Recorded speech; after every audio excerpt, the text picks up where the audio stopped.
Bien, vous m'entendez? J'avais peut-être pas besoin de micro, mais bon, j'en prends. Il faut le micro pour le visio. Donc bonsoir à tous, bienvenue chez OnePoint, bienvenue à notre table ronde. Donc je vais vous présenter nos invités.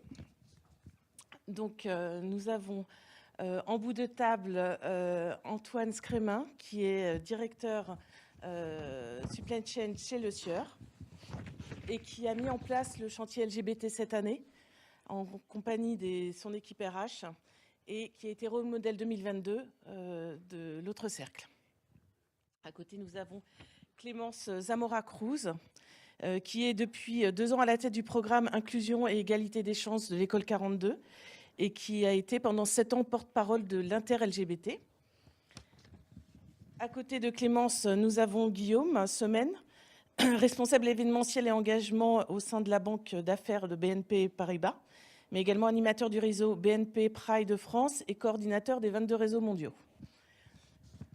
Vous connaissez tous, ou à peu près, Lumna Belgan, qui est depuis 5 ans chez nous, leader égalité-pluralité, qui avait fait toute la première partie de carrière dans l'associatif. Et pour terminer, nous avons Frédéric Bouillard, qui est directeur de la communication de Google Cloud depuis 5 ans, et qui est membre actif de l'ERG Pride Google France. Voilà. Et donc, pour vous mettre en mouvement très rapidement, avant de commencer, ce qu'on vous propose, c'est de scanner ce joli QR code et on va vous poser 3 petites questions. Ah oui. Si vous voulez jouer le jeu, allez-y, on vous en prie. Okay, on y est bientôt.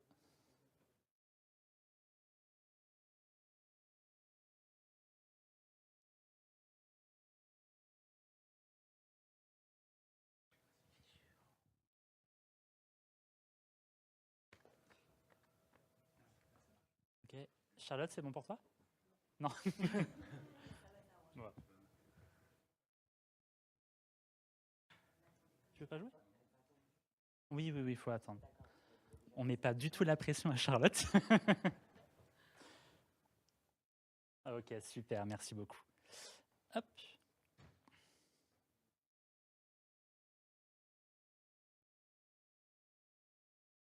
Et donc, la première question arrive.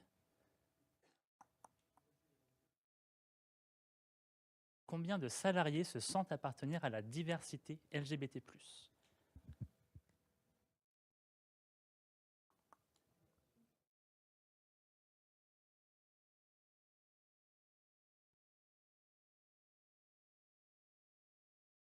Ok, pour le coup, la plupart d'entre vous a une bonne réponse, bravo.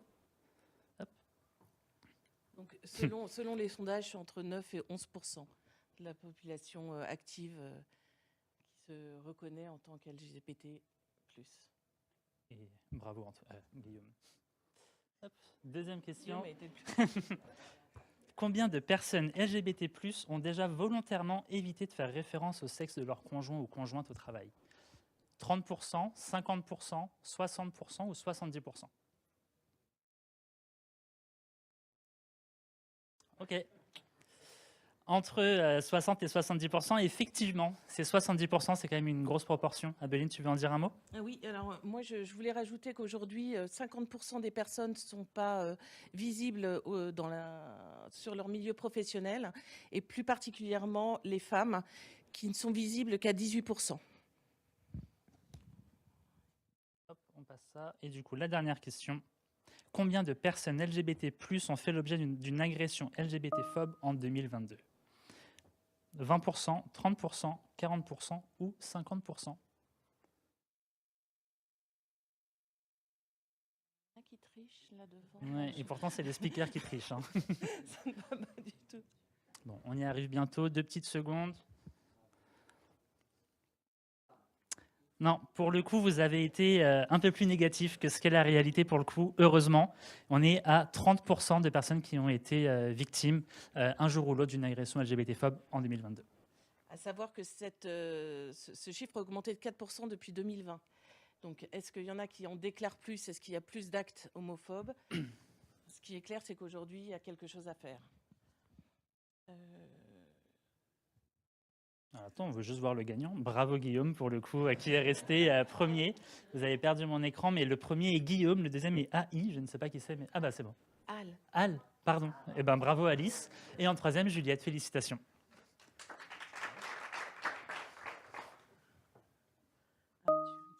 Ouais, on va le fermer. Hop. Donc, vous voulez rajouter aussi qu'aujourd'hui, la politique diversité et inclusion était très importante au sein des entreprises. Alors, non seulement par rapport aux chiffres qu'on a pu voir ici, il y a encore beaucoup de travail à faire. Et surtout, pour les jeunes diplômés, c'est un critère de choix d'entreprise désormais.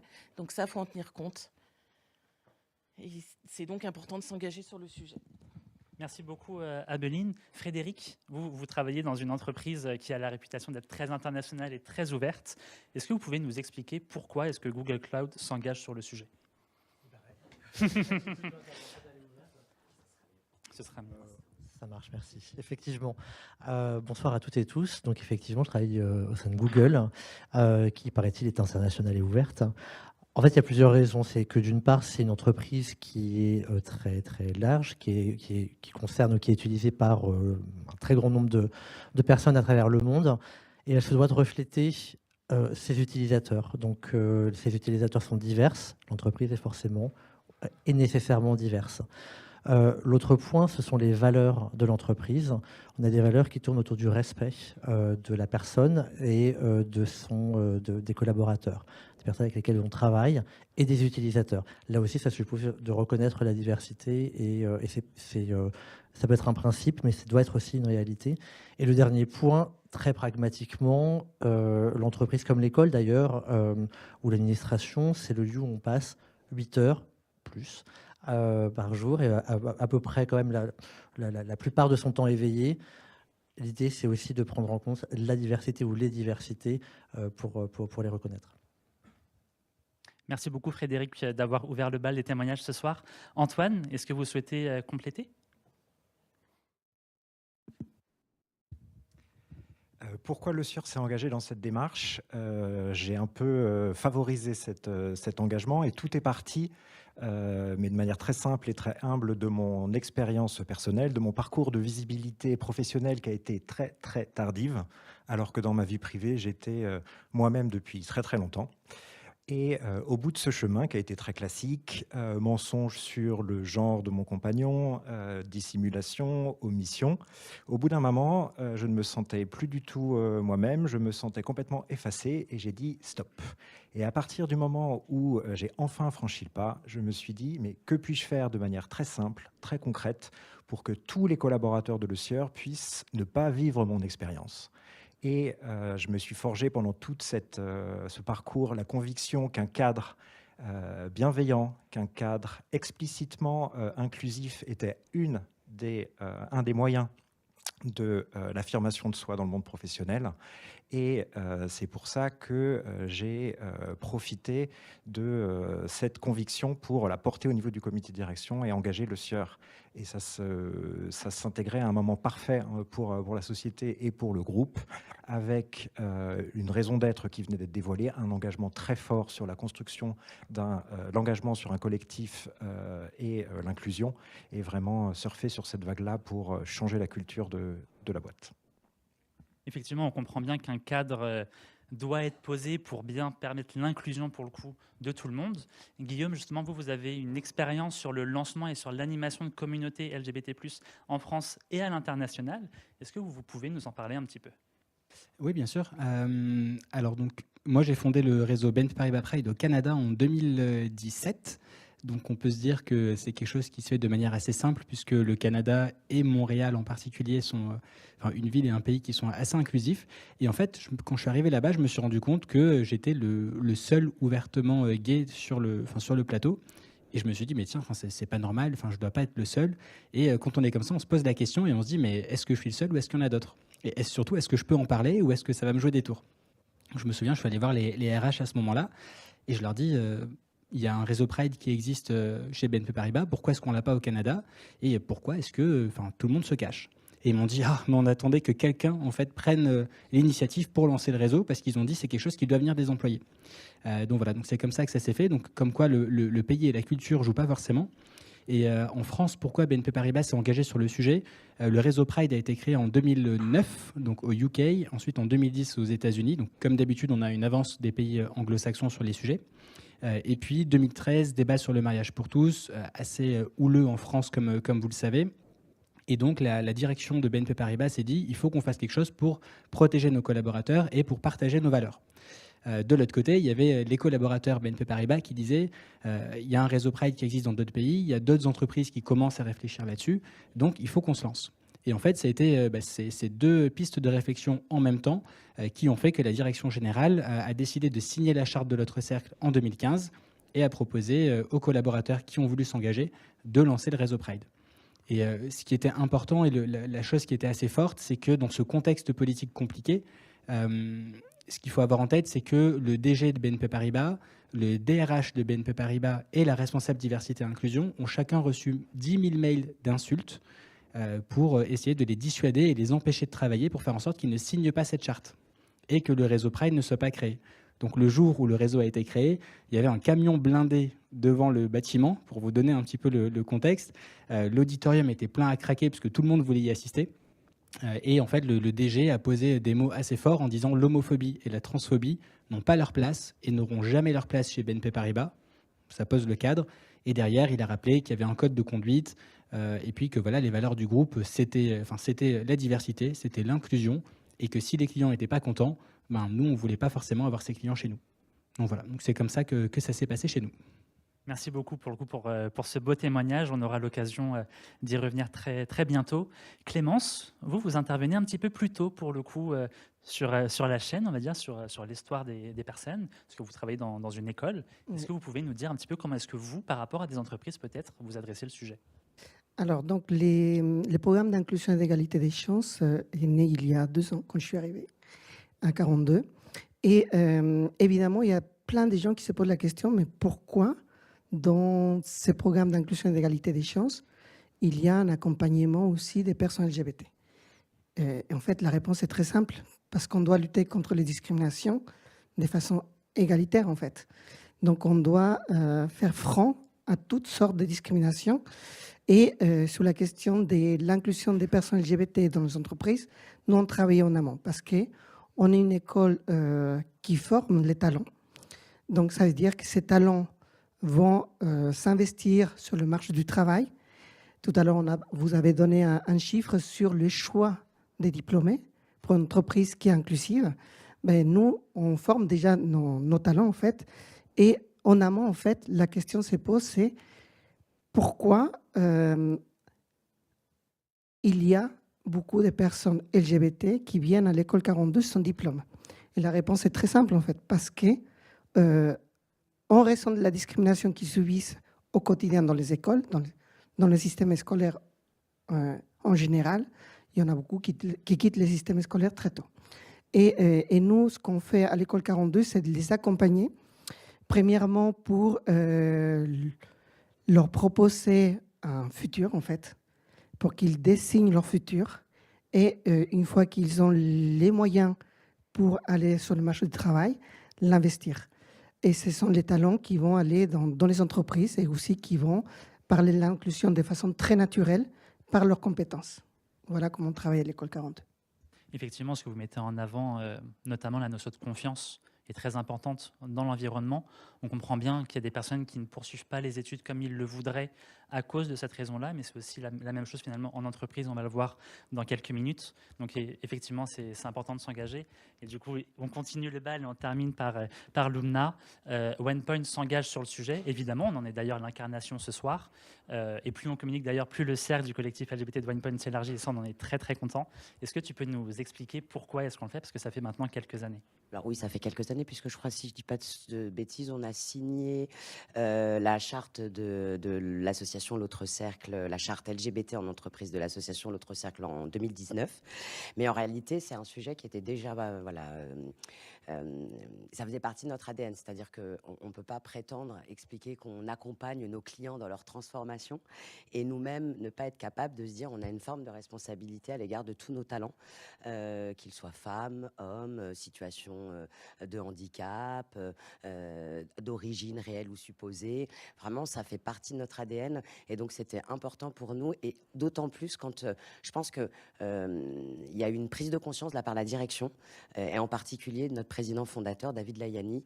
Il y a quelques années, je crois que c'était en 2018, il avait fait un post dans le cadre de la Gay Pride, et il avait été extrêmement choqué par la réaction de violence que ça avait pu susciter. Et très vite, il s'est dit qu'il y avait vraiment En 2018, besoin il avait fait un de post travailler dans le cadre de la Gay Pride et il avait été extrêmement choqué. D'accord, bon, bah, et donc c'est vrai que c'est très vite, on s'est dit qu'il fallait aborder ce sujet, on s'est beaucoup interrogé, mais on reviendra dans le débat de pourquoi, mais c'est vrai que ça faisait partie de nos ADN, ça fait partie de notre responsabilité collective et individuelle de permettre à l'ensemble de nos talents de pouvoir s'épanouir. Et même si aujourd'hui, je ferai la comparaison avec la question de l'égalité professionnelle femmes-hommes, aujourd'hui on a un arsenal juridique, autant sur les questions d'égalité femmes-hommes que sur les sujets LGBT, où franchement, voilà, contrairement à d'autres pays, je veux dire, on a de quoi pouvoir protéger nos concitoyens, mais il s'avère qu'il y a encore des difficultés à entendre le fait que qu'il y a des gens qui ont une orientation sexuelle différente, donc il y a encore des blagues, des choses qui ne sont pas acceptables sur le lieu du travail, et donc c'était important pour nous de pouvoir créer ce collectif en toute modestie.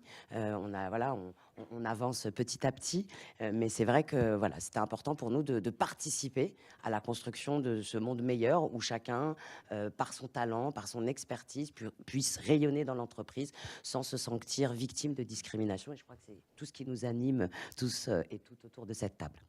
Merci beaucoup, Lumna. Et effectivement, le fait de construire aujourd'hui le monde qu'on veut demain, nous, c'est quelque chose qui nous anime chez OnePoint, mais j'imagine que pour tout le monde ici, c'est pareil. Mais construire ce nouveau monde commence pour le coup à l'école.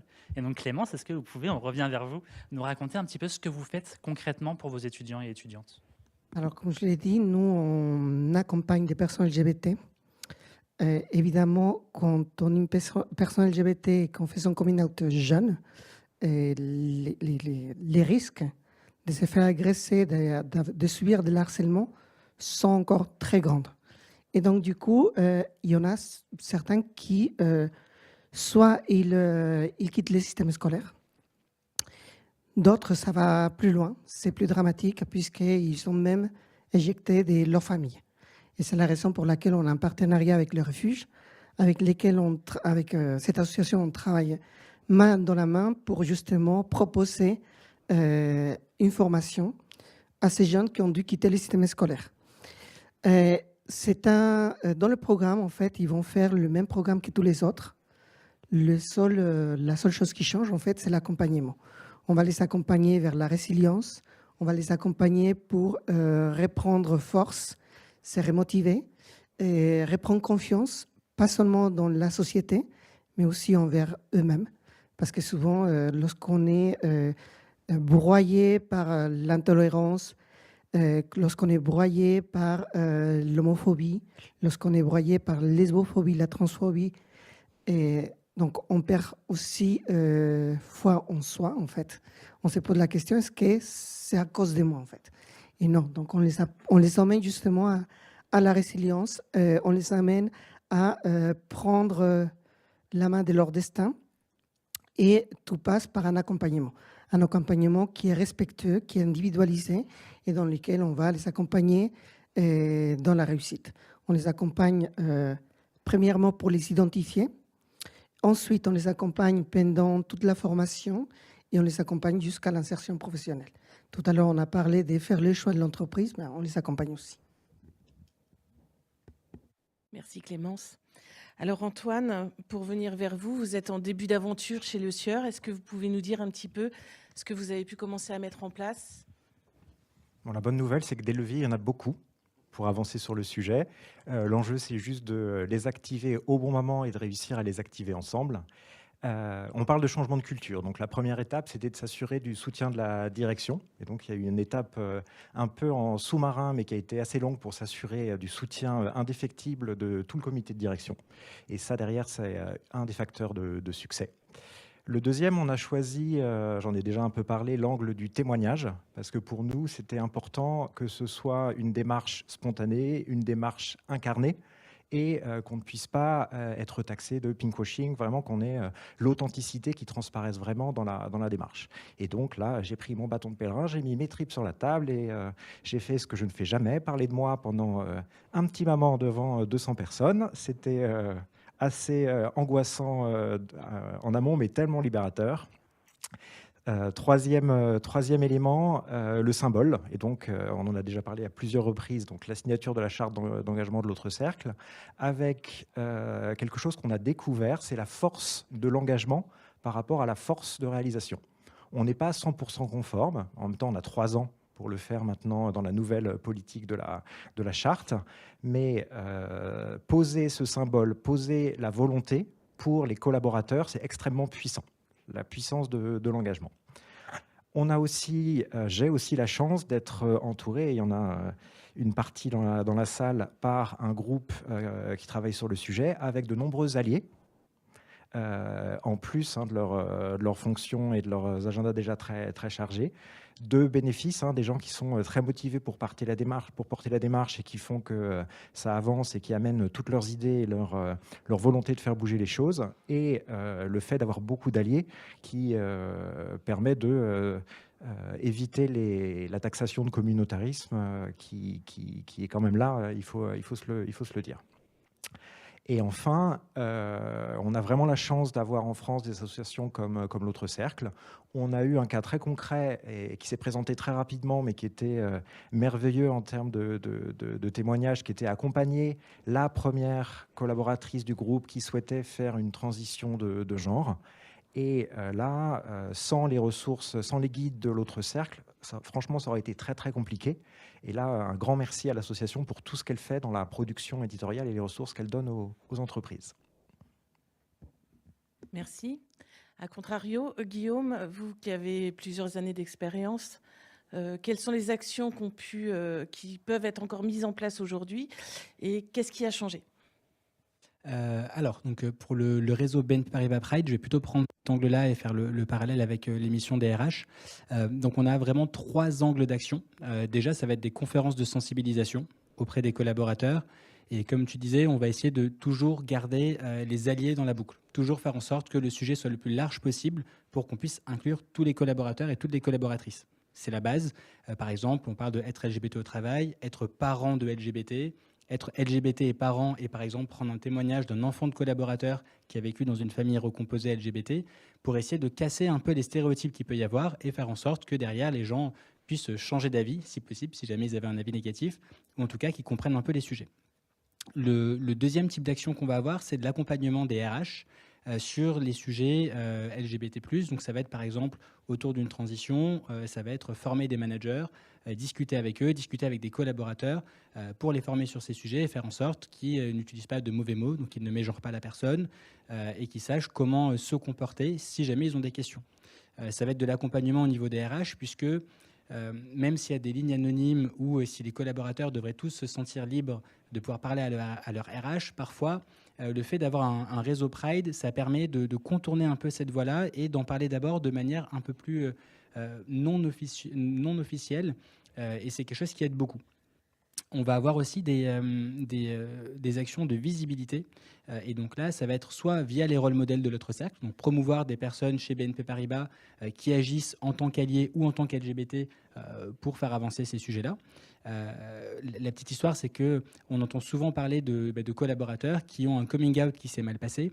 Et un coming out, c'est quelque chose qui est permanent. C'est-à-dire que chaque fois que vous allez changer d'équipe, que vous allez changer d'entreprise, etc., vous allez rencontrer des nouvelles personnes qui vont automatiquement penser que vous êtes hétérosexuel. Parce que la majorité des personnes l'est.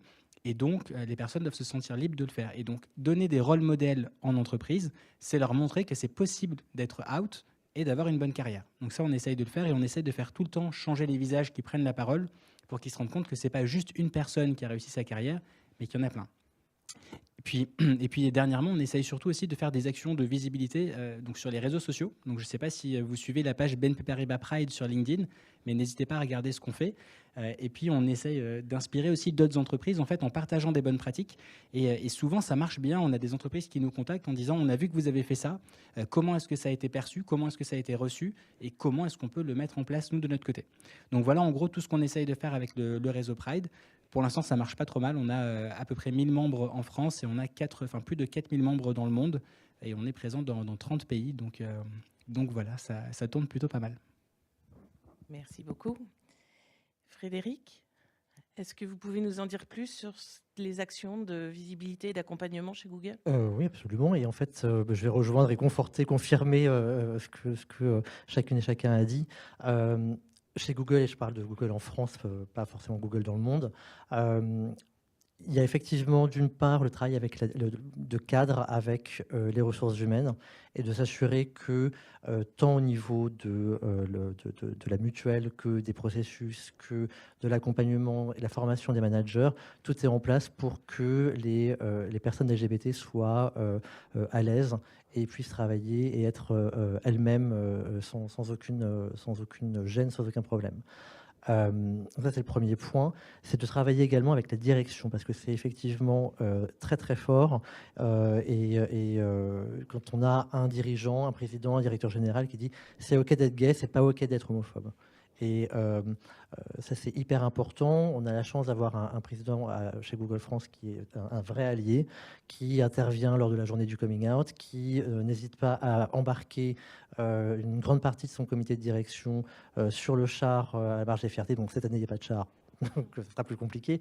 Mais en revanche, effectivement, c'est un vrai atout, et c'est un vrai atout qu'ils prennent la parole sur ces sujets sans aucun problème, comme notre DRH peut le faire aussi de façon ad hoc. L'autre point, c'est aussi de créer les conditions en interne, en incluant, c'est-à-dire qu'on inclut, c'est pas que les LGBT, c'est les LGBT et leurs alliés. C'est aussi inclure le T dans l'acronyme LGBT. C'est pas forcément toujours évident, et c'est pas toujours évident non plus de la part des L, G et B. C'est encore moins évident forcément de la part de la population la plus générale. Ça passe par des formations. On a un module de formation qui est à destination des alliés, plus particulièrement en anglais et en français, sur comment parler avec une personne LGBT, comment l'inclure. C'est à destination des managers. C'est hyper simple, c'est plutôt convivial et ça se passe plutôt bien. C'est des grands moments de convivialité aussi, parce que l'idée, c'est aussi d'échanger autour d'un verre. Donc ça peut être de façon individuelle. Viens, on va prendre un café. Et c'est en général parce qu'il y a un souci, parce qu'il y a un sujet à aborder. Ou venez, on va faire la fête une fois par mois, une fois tous les 3 mois. Cette semaine, il y a ce qu'on appelle un TGIF, donc Thanks Google It's Friday. Bon, c'est un jeudi, mais c'est quand même le Friday. Et c'est effectivement annuel, et on peut inviter son ou sa plus un pour en fait partager un moment de convivialité. Donc voilà, c'est un ensemble, et il y a des formations. Donc les formations, j'en ai parlé, et également aussi des talks, des interventions d'entreprises, de personnes extérieures. On a eu les jumeaux de Paint, par exemple, on a eu Océan. On a eu Oussem Belgassem également qui ont pu intervenir, partager leur expérience, et des personnalités de la société civile qui partagent ce type d'expérience. Ça a aussi un impact assez fort sur les personnes. Merci. Oui, Lubna, je te laisse conclure sur les leviers et les engagements qu'on a chez OnePoint. Moi, je voudrais, avant de parler des leviers, si vous me permettez, vous dire un peu comment on en est arrivé à monter ce collectif, parce qu'en fait, on s'est beaucoup interrogé sur l'intérêt d'aborder la question LGBT en entreprise, parce qu'on sentait bien qu'il y avait des difficultés et que c'était un sujet, voilà, on va en finir avec ces commentaires qui sont pas appropriés, qui n'ont pas du tout leur place dans l'entreprise. Donc, et en même temps, on s'était dit, mais on n'a pas envie que nos collègues ils fassent leur outing. On n'est pas là pour leur demander de s'outer. Et c'est vrai qu'on était, tu te souviens, Abeline, on était vraiment dans une réflexion. Et donc, on a été voir l'écosystème. Et en fait, très vite, on a compris qu'en réalité, il y avait un vrai problème de droit. Ce que tu as commencé à aborder. Et ça nous a vraiment beaucoup interpellés, de se dire qu'aujourd'hui, nos collègues LGBT, ils bénéficient pas de la mutuelle parce qu'ils n'osent pas se déclarer. Quand ils se marient, ils le déclarent pas, et donc ils bénéficient pas des jours que nous toutes et tous, on peut obtenir quand on se marie. Donc, on a trouvé que c'était un vrai... En tout cas, nous, on a trouvé que c'était injuste et qu'il fallait, sur ce sujet-là, en tout cas, créer un environnement qui soit propice à ce que nos collègues puissent au moins se sentir à l'aise avec les RH, dont la fonction est quand même la confidentialité et l'accompagnement. Donc c'est vrai que ça nous a beaucoup interpellés et on s'est dit qu'il fallait qu'on aille sur le sujet. Après, notre particularité, c'est que contrairement à d'autres groupes, on n'a pas d'équipe dédiée sur la mission égalité-pluralité. Je suis la seule collaboratrice pour qui c'est l'activité à plein temps avec notre responsable référente mission handicap. Et donc, on est vraiment sur la base du volontariat. Et ça, c'est important. Je pense que vous l'avez tous constaté parce que ça permet une vraie appropriation du sujet. Et aujourd'hui, on a un collectif qui est impliqué, qui essaye de sensibiliser les collègues. Donc, ils viennent... voilà, c'est la dernière création en date et ils peuvent en être très, très fiers parce que ça a pris plusieurs mois. Et c'est vraiment les collègues qui font ça en plus de leur activité professionnelle. Et pour certains, ils sont déjà bien staffés. Donc, voilà, c'est l'occasion aussi de leur rendre honneur et hommage face à tout ce travail qu'ils mènent. Donc, bien sûr, comme l'ensemble des entreprises, on mène des actions de sensibilisation, de formation. Donc, ce guide de sensibilisation pour expliquer ce que c'est qu'aujourd'hui, tous ces sigles, tous ces mots qu'on entend sans comprendre exactement ce que ça veut dire. Donc, vraiment acculturer. Je pense que c'est important de connaître l'autre. Pour tous les sujets liés à la diversité, il y a toujours cette appréhension de l'autre. Et donc, c'est vraiment important pour nous de casser ces clichés, ces stéréotypes qu'on peut avoir. Et donc, c'est vrai que passer par le guide de sensibilisation, là, on a travaillé pareil, l'équipe a travaillé sur un module de formation qui va être obligatoire à l'ensemble de nos collaborateurs qui s'appelle l'éthique dans la relation. Donc, il va aborder la question LGBT, mais il est aussi le sujet égalité femmes-hommes et le sujet handicap, parce que, en fait, pour nous, c'est un sujet global. En fait, la diversité, elle doit se prendre sous tous ces angles, parce qu'aujourd'hui, être différent, c'est une richesse. C'est ce qui fait la force de l'entreprise, c'est ce qui lui permet d'être innovant, d'être créative, d'être compétitive. Et donc, on ne va pas se priver de tous nos talents. Et c'est vrai que pour nous, c'est important qu'ils se sentent en confiance et qu'ils puissent travailler dans les meilleures conditions pour au moins juste déclarer auprès de sa RH et de bénéficier des mêmes avantages que l'ensemble de nos collègues. Donc voilà ce que je pourrais dire. Et bien sûr, ça c'est l'essentiel, comme pour vous tous et toutes, la prise de parole du management. Quand vous avez votre président fondateur qui fait un tweet pour féliciter la Gay Pride, c'est pas la même chose. Quand vous avez votre DRH qui signe, voilà, ça fait 2 fois là maintenant, on a re-signé la charte de l'engagement LGBT de l'association L'Autre Cercle en juin de l'année dernière. Ça, c'est important parce que notre DRH, il est aussi secrétaire général. Donc, c'est des messages qui sont forts. Et tout ça est partagé en COMEX parce que ça doit être porté par l'ensemble de nos partenaires, puisque nous, on a 3 niveaux hiérarchiques, OnePoint, partenaire, leader et associate. Et l'ensemble des partenaires doivent, sur ces sujets, être exemplaires. Et c'est à eux aussi d'impulser cette dynamique, même si aujourd'hui, on a un collectif qui est plutôt composé de leaders et d'associates. Mais c'est intéressant, justement, de pouvoir mobiliser l'ensemble de nos collègues dans l'ensemble de nos communautés et surtout les régions, parce que c'est pas qu'une politique parisienne, ça concerne l'ensemble des régions et c'est parfois plus difficile en région qu'à Paris, même si aujourd'hui on le voit bien dans l'actualité que Paris n'est plus devenu ce sanctuaire où on pouvait se sentir libre et protégé et être soi-même.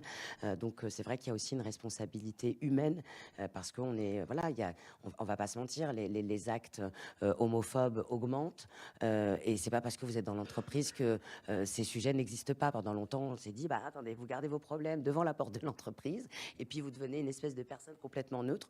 Non, en fait, ça fait partie aussi de cet environnement et ça donne toute sa richesse.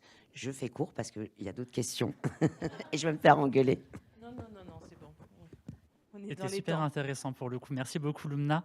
Et puis ça met aussi en lumière pour nos collègues qui sont présents, mais qui sont aussi à distance en région et qu'on remercie, tout ce qu'on peut faire pour eux. Et il y a juste un point sur lequel je voudrais rebondir avant de poursuivre. C'est effectivement, les RH sont le premier contact et doivent être un contact de confiance pour le coup sur tous les sujets qui ont trait à notre expérience pour le coup dans l'entreprise.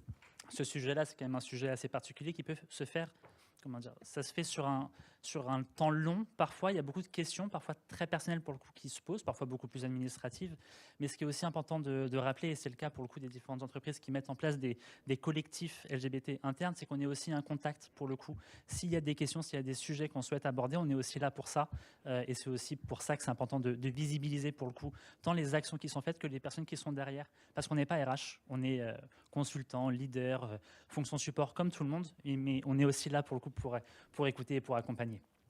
Tu disais tout à l'heure que effectivement chez OnePoint, une particularité par rapport à d'autres entreprises, c'est que on fait ça en plus de notre travail, ce qui effectivement fait que parfois on avance sur certains points un peu moins vite parce que on fait ça en plus, mais en même temps on a une richesse pour le coup, nous le collectif est effectivement composé de consultants, de leaders, fonctions support dans toutes les régions. Pour le coup, donc, on arrive à avoir une action vraiment large, mais on n'est pas les seuls, pour le coup, à avoir un groupe de travail constitué de personnes qui font autre chose à côté.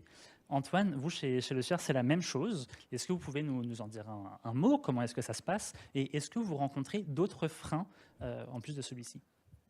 Alors chez Le Sieur, une de nos caractéristiques, c'est qu'on est une entreprise industrielle. On a 4 sites de production un peu aux 4 coins de la France et à peu près les 2/3 de notre effectif qui sont sur des lignes de production.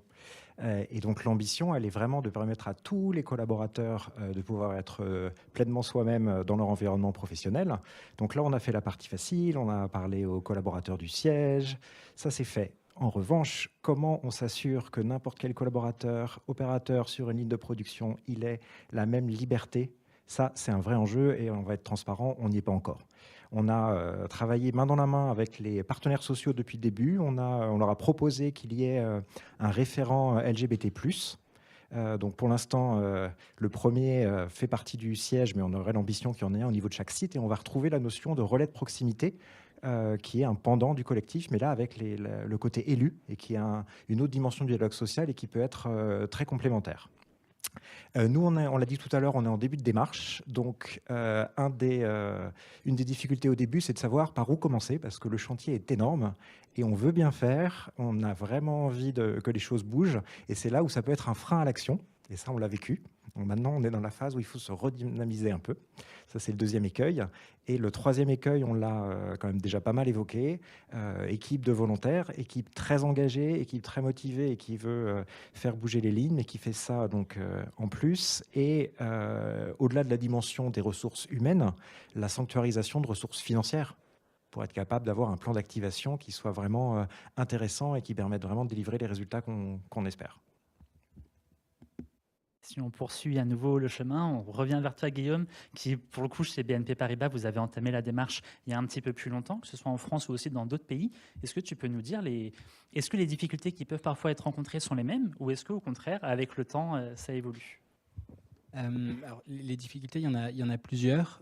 Ça va de la difficulté extrêmement simple, comme par exemple, est-ce que les sujets LGBT sont des sujets d'entreprise ou non? En fait, c'est la première difficulté qu'on rencontre. J'adore en fait qu'on pose cette question en début de conférence, parce qu'on a toujours des personnes qui disent ben non, c'est pas un sujet d'entreprise, et ça permet en fait de leur poser des questions sur pourquoi c'est pas un sujet d'entreprise, comprendre quels sont les points bloquants pour eux, et arriver à leur expliquer en quoi c'est un sujet d'entreprise. Et en fait, ce que les gens comprennent pas, c'est qu'il faut distinguer sexualité et orientation sexuelle. Et en fait, c'est ça qu'ils n'arrivent pas à comprendre. Et pour eux, être LGBT, ça rentre dans la case sexualité. Mais enfin, en soi, quand on a la machine à café, on ne parle pas de ce qu'on fait dans la chambre à coucher, on parle de ce qu'on a fait le week-end, on parle de nos plans de vacances, on parle de ce qu'on a fait la veille. Et donc, en faisant ça, en fait, on fait un coming out homosexuel ou hétérosexuel ou autre. Donc ça, c'est un des premiers points bloquants qu'on peut rencontrer. Ça va sur des points qui sont un peu plus compliqués, notamment autour de la transidentité, par exemple, où parfois on a des manques au niveau législatif, où les entreprises vont plus vite que le gouvernement. Et donc, par exemple, on a sorti une carte en 2021 qui permettait une carte aux couleurs LGBT+, qui permettait de mettre en lumière le fait qu'on peut enlever le monsieur, madame sur la carte et qu'on peut changer le prénom sur la carte sans avoir une pièce d'identité qui indique ce prénom-là. Et en fait, la première question qui nous a été posée par le service légal, c'est est-ce qu'on a le droit de faire ça? Parce qu'en fait, nulle part dans la loi, il n'est dit qu'on doit présenter une pièce d'identité quand on présente un moyen de paiement, et nulle part dans la loi on dit qu'on doit accepter le paiement à partir du moment où la personne se reconnaît dans ce prénom-là. Donc ça a été un des premiers points. Ça a été le même, par exemple, sur le congé accueil de l'enfant. Donc là, le gouvernement maintenant a mis en place ce nouveau congé paternité, etc. Mais quand BNP Paribas s'est posé la question et que le réseau Pride a été impliqué dans ces réflexions-là, on s'est dit comment est-ce qu'on peut faire ? Et du coup, à chaque fois, on essaye d'aller un peu plus vite que le gouvernement. Et c'est un des freins qu'on peut rencontrer. Et puis j'avais un troisième frein, parce que je sais que c'est toujours par 3 idées que je mets mes trucs. Du coup, il faut juste que je retrouve ce que c'était. Tac. Eh bien, a priori, non, j'ai fait les 3. Donc voilà. Donc voilà, c'était tout. Est-ce que Clémence veut rebondir sur la question trans et le problème du cadre législatif flou ? Alors, moi, j'ai eu la chance d'être porte-parole de l'inter-LGBT, donc j'ai travaillé sur les cadres législatifs. Évidemment, la carte dont tu parles, ça me parle énormément parce que j'ai travaillé sur la campagne de Mastercard, où on a justement travaillé sur la possibilité d'obtenir une carte sans qu'il y ait un empêchement pour la personne de déclarer son identité. Et donc, du coup, la question légale s'était posée. Évidemment, on s'est rendu compte que, en fait, rien n'empêchait à une banque de proposer ou un organisme comme Mastercard de proposer une carte avec les prénoms que la personne choisit. Ça, c'était quelque chose qui m'a beaucoup frappé parce que les gens se cachent quand il y a question des transidentités. Les gens se cachent derrière est-ce qu'on a le droit, comme si les personnes devaient demander la permission d'exister, en fait. Mais sur pas mal des choses. On le voit aussi sur l'inscription dans les écoles, l'inscription à l'université, la carte universitaire. On pose la question, est-ce qu'on a le droit ? Et en fait, rien n'empêche de justement respecter l'identité de la personne, tout simplement. Et nous, à 42, on a cette chance-là, en fait, d'être peut-être plus ouverts sur les questions, en fait, des genres, sur la question de l'orientation sexuelle. Et la question ne se pose pas en interne. La question se pose plutôt dans le programme d'inclusion et d'égalité des chances, c'est comment faire respecter, non pas un choix, parce qu'on ne choisit pas une orientation, on ne choisit pas non plus une identité de genre, mais comment faire que les gens respectent simplement l'orientation sexuelle, l'identité des genres des personnes concernées. Parce que nous n'avons pas de profs à l'école, on n'a pas de cours, on est un système qui est très révolutionnaire parce que ça se passe dans l'interaction des élèves les uns avec les autres. Et donc, dans ces cadres-là, on doit être beaucoup plus vigilant pour éviter qu'il y ait justement des débordements. Et donc, nous avons un règlement intérieur, en fait, qui est signé par tous les étudiants et dans lequel on éclaire sur les questions du sexisme, donc comme quoi on les combat. On éclaire sur les questions le consentement. On parle également sur les questions de la toxicité qu'on peut avoir envers les autres. Et on s'appuie en fait sur 3 valeurs essentielles de l'école. C'est solidarité, entraide et bienveillance. Parce que c'est la seule façon en fait dans laquelle ce système pourrait fonctionner.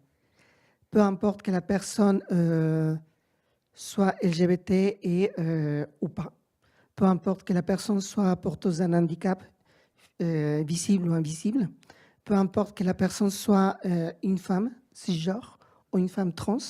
En fait, la seule chose qui importe, c'est s'échanger des connaissances et faire avancer en fait les uns et les autres dans le parcours de formation. Et c'est dans cet environnement en fait qu'on crée un petit peu en fait une bulle en fait dans laquelle on est en train de créer la société qu'on souhaite en fait, qu'elle soit respectueuse, que chacun se respecte les uns les autres, même si on ne se comprenne pas. En fait, la seule chose qui importe, c'est d'avancer, se respecter et aller jusqu'au bout de sa formation. Et on voit en fait que les bénéfices, c'est que lorsqu'on rencontre des personnes qui, au départ, sont un peu réticentes ont peu de réticence à travailler avec une personne trans, par exemple, bah, finalement, ils vont changer d'avis parce que simplement, ils vont changer, échanger, travailler sur un projet. Et puis, la question de l'identité des genres, en fait, ne se pose même plus lorsqu'on travaille sur un projet. Voilà. Juste rebondir sur ce que tu disais sur la partie écoute. Il y a une difficulté qu'on a rencontrée récemment dans une conférence où on nous a posé la question comment est-ce qu'on peut accepter les sujets LGBT+ en entreprise alors que c'est contre notre religion? Et ça, c'est une question à laquelle on ne s'attendait pas. Et peut-être que je te laisserai apporter une réponse plus RH. Et ça me fait penser, j'imagine que tout le monde a un peu suivi l'actualité, ces joueurs de foot et entraîneurs qui ne voulaient pas porter le t-shirt.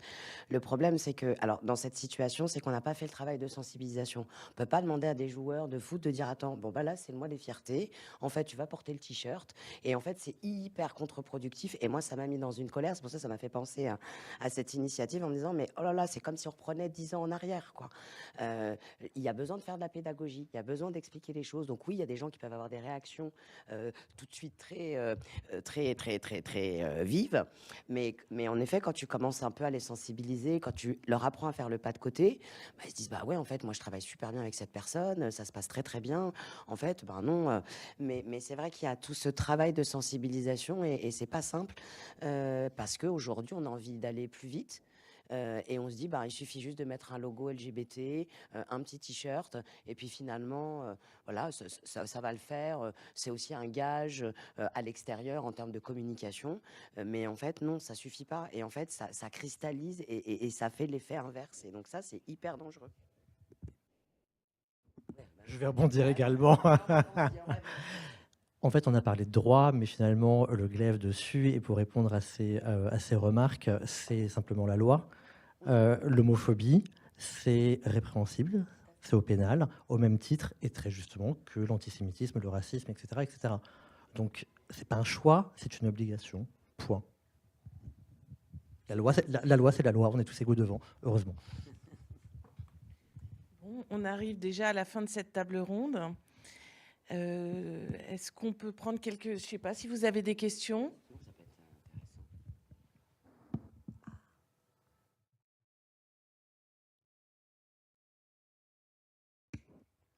Bonsoir et merci à tous. J'avais une question très pratico-pratique qui est parfois difficile à résoudre. C'est que quand on a des gens transgenres, et notamment dans les industries, on a un peu de problème avec tout ce qui est basique, vestiaire, toilette, etc. Est-ce que certains d'entre vous ont rencontré ça et comment est-ce que vous l'avez géré ? Je veux bien que Delphine réponde, qu'elle fait partie du collectif, elle est RH et elle est... Bonsoir, je me présente, je suis Delphine Boussian, je suis la leader RH de Nantes en l'occurrence. Et donc cette question, on l'a eue il n'y a pas si longtemps que ça, une petite année, pour une stagiaire qui est arrivée et en effet était dans cette situation-là. Alors il se trouve que nous, dans nos nouveaux locaux, alors comme vous voyez ici entre autres, on a un système de toilettes mixtes. Donc, on a des toilettes féminines, on a des toilettes masculines, mais on a aussi des mixtes. Et donc, déjà, ça a répondu à la question. Pour la partie salle de sport, nous n'avions pas le contexte mixte, comme on peut se douter. Et là, on est passé sur la bonne intelligence pour la simple raison où, alors nous, pratico-pratique, on a 2 douches pour les femmes et une pour les hommes. Et il se trouve que majoritairement, nous sommes dans un milieu plutôt masculin. Donc, il est d'usage de taper, de savoir s'il y a quelqu'un. Et on sait que potentiellement, ils peuvent être utilisés par tous. Alors, bien entendu, ça s'appelle la bienveillance.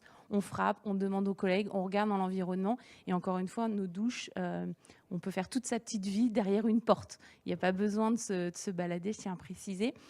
Donc après, la question, c'est que tout le monde n'a pas les mêmes besoins. On imagine qu'un homme et une femme, tout le monde a les mêmes besoins. C'est faux. Il y a certaines femmes qui ont certains besoins, certains hommes qui ont certains besoins. Pour la transidentité, c'est un petit peu la même chose.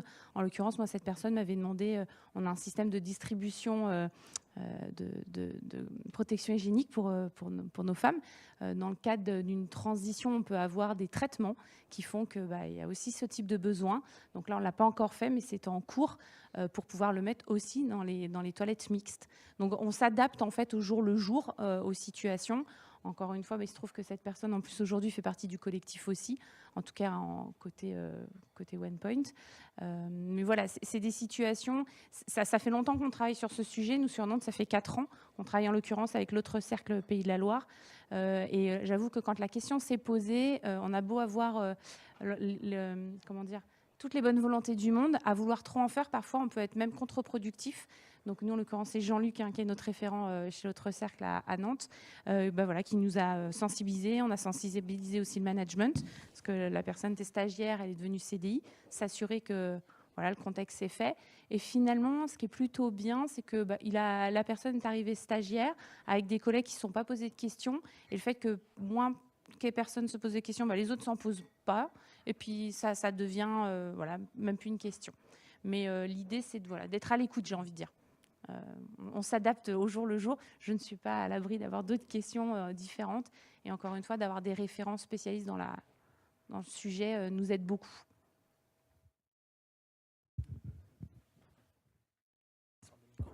Après, si je peux me permettre de rebondir, je pense que la pédagogie peut faire aussi un enjeu majeur, en fait, pour déconstruire des possibles conflits internes en entreprise, et notamment quand il s'agit de la transidentité. Parce que peut-être que vous avez déjà entendu parler de la panique morale, en fait. Souvent, ça rentre en jeu dans les questions des transidentités parce qu'on aborde un sujet et on va donner des exemples exagérés. Type utilisation des toilettes. On l'a vu dans les débats aux États-Unis, interdiction des toilettes des femmes pour les femmes trans. Quand on dit des femmes, en fait, c'est les femmes cisgenres. Et en fait, c'était la panique morale, en fait, qui faisait parler cette interdiction. Pourquoi? Parce que les gens se disaient, oui, mais si une femme trans rentre dans les toilettes des femmes cisgenres, elles vont peut-être les agresser. C'était ce qu'on entendait, en fait. Et en fait, la panique morale fait qu'on place la personne trans comme un possible prédateur, en fait, une prédatrice. Et donc, en expliquant, en fait, que non, les chiffres montrent que c'est plutôt les femmes trans qui se font agresser dans les toilettes et que c'est plutôt elles qui sont les victimes et qu'il faut protéger, que finalement, quand les gens commencent à réfléchir, mais il faut beaucoup de pédagogie et beaucoup de calme, en fait. Parce que, en tant que personne concernée, parfois, c'est vexant, en fait. Oui, j'avais une double question pour Guillaume concernant justement la question de la religion. J'étais curieuse d'une part de savoir si c'est dans un contexte français ou international, et ensuite comment est-ce que vous l'aviez géré? Oui, alors c'était un contexte français et c'était pas plus tard que le 24 mai sur la conférence qu'on a faite après IDAOT, donc la journée internationale de lutte contre l'homophobie et la transphobie. Et en fait, la réponse a été faite par notre responsable diversité et inclusion. Et la réponse était très sobre, en rappelant ce que tu disais sur le côté législatif, et de dire que, en fait, tout simplement, en entreprise, on laisse la place à chaque personne d'être qui elle est et de venir avec les idées qu'elle a, ou d'être qui elle est. Et donc, en fait, tout simplement, comme on accepte toutes les religions doivent aussi accepter les personnes LGBT. C'était simplement ça la réponse. Et surtout, en France, faut pas oublier qu'on est quand même sur le principe de neutralité. L'espace public, voilà, on a le principe de laïcité. Et je pense que ça, c'est important de garder l'espace public neutre parce que ça permet justement, ce que tu disais, cette mixité, ce brassage, ce vivre ensemble qui est essentiel. Et surtout en entreprise parce qu'il est, ce que je disais tout à l'heure, il nous permet d'être meilleurs, il nous permet d'avancer en groupe face à des challenges qui sont parfois difficiles. Mais c'est vrai que voilà, chacun peut avoir sa juste place et la religion n'a pas rentré dans l'espace public. Je pense qu'il faut garder cette neutralité qui fait qu'on peut tous bien travailler ensemble, apprendre à se connaître. Parce que des fois, il suffit juste de discuter, d'avoir un peu de courage et d'aller voir l'autre. Et c'est vrai qu'ici, tous nos espaces sont pensés, et ça, je pense que c'est important, pour qu'on communique. C'est vraiment chez nous notre particularité. Celles et ceux qui découvrent nos locaux, n'hésitez pas à aller vous balader. Vous allez voir que tout est fait pour qu'on communique, qu'on se parle, qu'on apprenne à se parler. Parce que de toute façon, comme vous rayonnez sur plusieurs communautés, vous avez besoin. Chez nous, vous avez intérêt à être curieux, parce que sinon, vous pouvez pouvez pas avancer dans votre carrière et vous pourrez pas avancer sur de belles opportunités. Et ça crée un collectif assez dynamique parce qu'il y a cette curiosité, il y a envie d'apprendre à connaître l'autre de façon bienveillante, sans clichés. Et ça fait la vraie différence. Et pour casser les clichés, il y a quelque chose qu'on essaye de faire depuis 2 ans maintenant, c'est de croiser les diversités.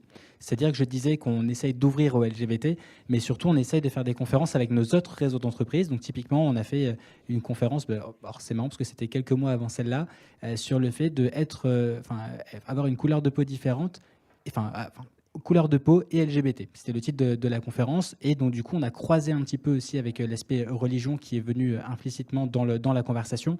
Et donc, ça a permis de pouvoir parler de ça. On a fait une conférence autour de avoir un handicap et être LGBT. Et en fait, de montrer qu'il y a aussi une histoire de coming out en fait, derrière le handicap, puisque 70% des handicaps sont invisibles, si je ne me trompe pas. Je ne sais plus si c'est 70 ou 80. Voilà, 80, j'hésite entre les deux. Et donc, du coup, une personne en situation de handicap va faire ou non un coming out sur son handicap. Et donc, en fait, on essaie de montrer ces parallèles-là. Et en montrant ça, on montre aux gens que la diversité et l'inclusion, en fait, c'est un tout. Et que traiter les sujets dans des silos, en fait, c'est pas productif, puisque ça n'aide pas à avancer. Et en fait, c'est exactement l'intersectionnalité permet d'avoir ce dialogue et de dépasser un petit peu les frontières et les murs qui sont mis de façon intentionnelle ou pas, et d'utiliser. Alors effectivement, les conférences, nous on utilise beaucoup, on s'appuie sur l'extérieur. Des expositions comme Habibi, par exemple, nous a permis de faire une sortie d'entreprise, d'inviter tout le monde, et c'était l'idée par l'équipe Pride et l'équipe Arabe Plus. L'exposition Zanelli Muoli à la MEP, c'était le Black Google Network et Pride Art qui invitaient l'ensemble des collaborateurs à y aller avec des visites guidées. Donc voilà, on essaye à chaque fois de raccrocher, de voir ce qui est à l'extérieur de l'entreprise et ce qui peut nourrir ce débat et ces intersections, parce que pour évidemment, précisément, éviter ces conflits de minorités qui, au final, desserrent ces mêmes minorités. Qui dessert et qui, pour le coup, juste avant de donner le micro à Alice, qui, en plus, quand on regarde LGBT au sens large, on dit qu'il y a 1 personne sur 2 qui n'est pas visible en entreprise. Quand on regarde les femmes lesbiennes, on descend à 18% de femmes visibles. Donc, on se rend bien compte que l'intersectionnalité, c'est un vrai sujet. Au-delà du fait d'aborder les différentes diversités, parce que toutes sont égales, finalement, il n'y en a pas une qui est prioritaire sur une autre. On se rend compte que quand on est concerné par 2, voire parfois par 3, c'est pire, et qu'il y a des secteurs où c'est encore un peu plus difficile. Sans parler nécessairement du monde industriel, parce qu'on peut avoir le cliché, ce qui n'est pas forcément toujours le cas, même si j'imagine que parfois il y a d'autres difficultés par rapport à certaines entreprises. Mais il y a aussi le monde du sport, par exemple. J'ai une personne en face de moi, par exemple, qui organise une conférence avec une personne sur un sujet assez proche, qui va faire intervenir une femme sportive, qui en plus, si je ne me trompe pas, est noire. Donc on croise beaucoup de choses qui sont en France des difficultés. C'est effectivement intéressant de savoir comment est-ce qu'on peut dépasser tout ça. Et finalement, on n'arrive pas à avancer sur ce grand sujet en prenant les éléments un bout par un bout. Il faut le faire, parce que sinon on part partout et on n'arrive pas à avancer. Mais il ne faut pas oublier qu'il y a des croisements à faire. Merci pour vos interventions. Moi, je me demande toujours comment est-ce qu'on va chercher, au-delà des personnes, des premières personnes concernées par le sujet des alliés. Et je pense que voilà, on est aujourd'hui là, on est nombreux, mais on pourrait être encore plus nombreux. Comment on va chercher ceux qui ne s'intéressent pas à la question? Parce que l'intersectionnalité permet d'aller chercher effectivement de croiser d'autres sujets, mais comment on va chercher ceux qui s'en fichent et qui potentiellement sont ceux qui vont être les plus intolérants ou les plus compliqués à aller chercher derrière sur ces sujets. Voilà. Est-ce que vous avez des réponses? J'avoue, je vais être très cynique. En fait, je ne vais pas aller chercher ces gens-là. C'est ce qu'on disait tout à l'heure, il y a le cadre légal, en fait. Tu respectes la loi. C'est-à-dire, aujourd'hui, il y a des processus de signalement, c'est obligatoire dans toutes les entreprises. On doit, l'entreprise, protéger nos collaborateurs et nos collaboratrices. Et quand il y a un fait d'agissement homophobe ou LGTB-phobe, je ne sais plus si ça se dit, mais bon, c'est pas grave. Ouais, si, ça se dit. Hein. En fait, tu peux te retrouver comme quand si tu harcèles une collègue. Je veux dire, il y a la loi qui protège et qui nous engage toutes et tous. Et à un moment, si tu n'es pas capable de l'entendre, en fait, tu vas prendre des risques. Que tu sois sanctionné ou qu'à la fin, tu sois licencié. Et chez nous, la tolérance, elle est 0. Elle est très claire. Si tu dépasses la ligne jaune, alors on fait de la pédagogie, il faut sensibiliser, informer. Mais si tu dépasses cette ligne jaune, en fait, tu te retrouves dans une situation où tu peux prendre un risque.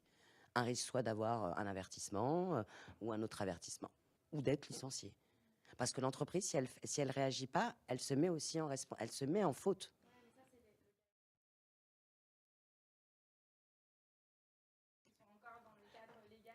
Nous, on les attire avec des petits fours et des boissons. En général, ça marche. Déjà, c'est le premier point pour qu'ils viennent. Le deuxième point, c'est arriver à trouver des sujets qui soient un peu fun, ou en tout cas qui arrivent à faire en sorte qu'on touche plus large. Donc, par exemple, je disais tout à l'heure, être parent de LGBT, ça aide en fait plein de parents à se préparer à un potentiel coming out d'un enfant. Et donc la première fois qu'on l'a fait, pareil, l'auditorium était plein. Enfin, je me souviens, les gens étaient assis en fait en dehors, enfin sur les marches, parce qu'il y avait trop de monde qui était là. Tu as des parents qui veulent venir avec leurs enfants et en fait qui en parlent derrière à d'autres personnes qui se rendent compte que c'est un vrai sujet et qui vont venir. L'autre sujet, c'était croiser avec les autres assos de l'entreprise. C'était effectivement arriver à toucher plus large et montrer qu'en fait les sujets se recoupent et donc les faire venir. Et sinon, les choses qu'on a essayées, ça a été par le sport. En fait, on a été sponsor des Gay Games en 2018. Et donc, on a essayé on a appelé ça les jeux de la diversité sur l'intranet, histoire de cacher un peu le côté Gay Games et de se dire, tiens, ils vont s'inscrire plus. Ça a marché. On a eu une équipe de foot hétéro qui a participé aux Gay Games et qui ont dit, mais en fait, c'est génial, on veut participer à toutes les compètes. Et on s'est dit, hop, ça, c'est bon. Donc, voilà, c'est ce genre de choses un peu disruptives qui va aider à les faire venir. Et vraiment, c'est ratisser large sur les sujets pour faire en sorte qu'ils viennent. Après, je pense qu'il ne faut pas chercher à ce que tout le monde soit LGBT-friendly, en fait. La seule chose qui importe, en fait, c'est qu'on respecte les autres, quelle que soit leur identité de genre, quelle que soit leur orientation sexuelle, quelle que soit la personne qui est en face de nous, en fait. Et c'est la seule chose qui compte, c'est le respect, en fait. Nous, à l'école, on travaille sur cette notion de respect de l'autre, en fait, et on s'en fiche, en fait, ce que tu penses. On s'en fiche si tu es LGBT-phobe, tant que tu ne le dis pas, tant que tu n'as pas un acte, en fait, envers la personne, que tu la respectes, ça ne pose aucun problème. Mais les gens changent quand même. On se rend compte quand même on le voit quand même quand il y a des gestes, des réticences. Et finalement, quand ils commencent à travailler avec une personne avec laquelle ils ne sont pas à l'aise, et finalement, ils se rendent compte que non, ils ne vont pas avoir une relation sexuelle avec cette personne-là, qu'ils ne vont pas avoir une relation sentimentale avec ces personnes-là, et que simplement, ils vont travailler sur un projet qui est très fatigant, parce que ça parlait des chiffres.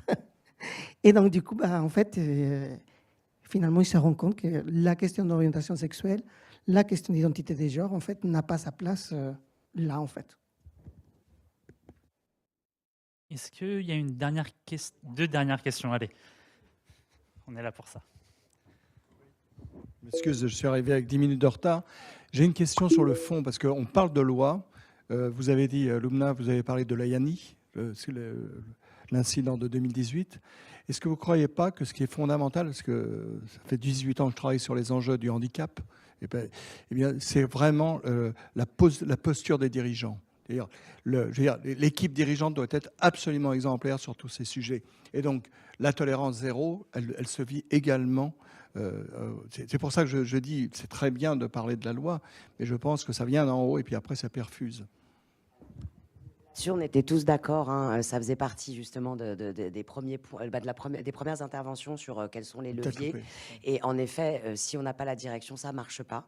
Donc aujourd'hui, chacun d'entre nous, on a la chance d'être appuyé par nos directions. Donc, pour OnePoint, par David Layani, qui est donc le président fondateur, et Mathieu Fouquet, qui est à la fois notre DRH et notre secrétaire général. Mais ça ne suffit pas, je pense. Il faut que ça aille et d'en haut et d'en bas aussi. Mais c'est important et on était tous unanimes pour dire que c'était la condition sine qua non pour qu'on puisse avancer. Sinon, en fait, on avance seul et ça va être plus compliqué. Et ça l'est déjà parfois. Donc non, là-dessus, on est assez raccord.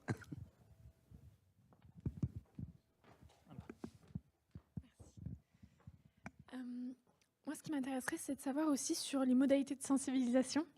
Donc vous êtes passé par différents formats, il y a des e-learning, il y a des conférences avec des sujets un peu disruptifs. sur comment vous l'amenez. Est-ce que c'est forcément un caractère obligatoire? Comment vous communiquez dessus pour que ce soit vraiment impactant? Et par exemple, typiquement la problématique des e-learning, que ce soit pas juste quelque chose qu'on fait dans son coin, sans en parler autour de soi, que ce soit pas transformant en fait. En fait, il y a plusieurs niveaux, en tout cas pour Google et en France. Il y a d'une part un parcours de formation quand on arrive. Bon, déjà, on est screené, il y a le recrutement et on s'assure qu'on a quand même une culture, qu'on est en adéquation avec la culture de l'entreprise. Et à titre personnel, quand j'ai candidaté, c'était pour moi une évidence que je pourrais être gay, comme je l'ai toujours été dans ma carrière, au sein de Google, et que je pourrais parler de mon mari et pas de je suis parti en week-end comme ça. Ça, c'était la parenthèse. Mais c'est un point important, et c'est un point important, on l'a parlé, et pour le recrutement et pour la rétention. Donc il y a ce parcours de recrutement lui-même. Il y a le parcours de formation obligatoire quand on arrive. On passe son temps à avoir des formations, c'est monstrueux et c'est pénible, mais c'est nécessaire. Et une de ces formations, c'est effectivement sur la diversité. Je crois qu'elle dure là 2 heures avec des mises en scénario, avec des tests, etc. Enfin, c'est un truc assez costaud. Et ensuite, tout au long de l'année, il y a des programmes de formation qui sont proposés ad hoc, c'est en libre service. Et à des moments importants, comme le mois des fiertés, où là, on met l'accent sur cette formation How to Start LGBT Conversation, où on va proposer et pousser à la participation. Et on sensibilise les membres de l'équipe de l'ERG, font partie de pas mal d'équipes différentes au sein de Google. On mobilise le management pour qu'ils enjoignent leurs équipes à participer. Et s'ils participent, ils ont un joli tour de cou rainbow que personne d'autre n'a. Voilà. Et de notre côté, on a aussi des semaines de la diversité, semaines de la parentalité, donc des semaines thématiques en fait dans l'année, sur lesquelles on a une conférence ou 2 conférences par jour, et tous les collaborateurs du groupe sont invités à rejoindre, que ce soit en France ou à l'étranger. Donc ça permet d'avoir entre guillemets des formations sous forme de conférences qui permettent d'arriver à toucher plus de personnes. Donc voilà. Après, effectivement, les formations sont obligatoires et on essaye de faire en sorte que les managers poussent leurs équipes, et ça rejoint ce qu'on disait juste avant sur le soutien du management. En fait, sans ça, on n'y arrive pas. En fait, typiquement, sur la semaine de la diversité, les conférences sont souvent en journée, pendant les horaires de travail, et donc pour y assister, il faut demander l'accord du manager. Donc les managers sont tous prévenus en disant attention, telle semaine, il y a ça, on compte sur vous pour encourager vos équipes à participer à ces formations, et derrière, des gens s'inscrivent au réseau, voient de sujets et se forment là-dessus. Nous, à l'école, ça se vit tous les jours, en fait, la diversité. Mais on accentue notre travail de présence lorsqu'on a ce qu'on appelle les piscines, en fait. C'est les concours d'entrée à l'école, où, évidemment, on va être présent dans tous les clusters. Et le premier élément, c'est de se faire présent en tant que personne LGBT. Par exemple, moi, j'ai toujours ma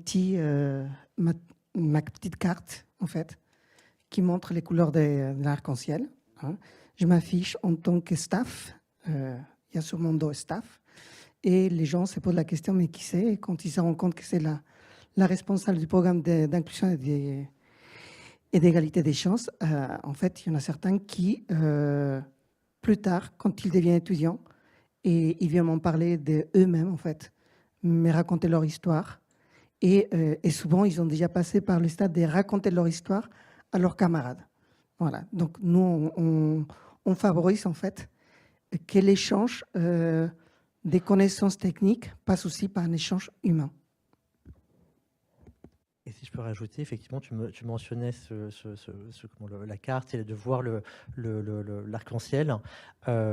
Ça peut paraître vraiment anodin et un détail, néanmoins, quand une personne LGBT n'est pas sûre et est un peu en situation de conflit ou avec elle-même, ou en tout cas d'insécurité, le fait de voir 1, 2, 10, 100, 500 000 rainbows autour d'un badge ou sur un stylo, un ordinateur, que sais-je, en général, ça crée un climat et un environnement beaucoup plus safe pour vivre comme elle peut être.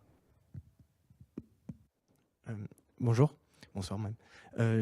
Moi, je voulais revenir en fait sur le chiffre tout à l'heure qui a été affiché des 70% sur le fait d'omettre ou de dissimuler en fait l'identité du conjoint. Et je voulais savoir en fait, c'est qu'est-ce qui pousse à avoir ce comportement malheureusement. Est-ce que c'est lié à des expériences passées? Est-ce que c'est parce qu'on a vu des choses sur des comportements avec d'autres? Enfin, voilà, ça m'interroge. Alors, de mon côté, c'est une histoire personnelle, par exemple. Enfin, typiquement, moi, quand j'ai fait mon coming out à mes parents, j'ai été mis à la porte.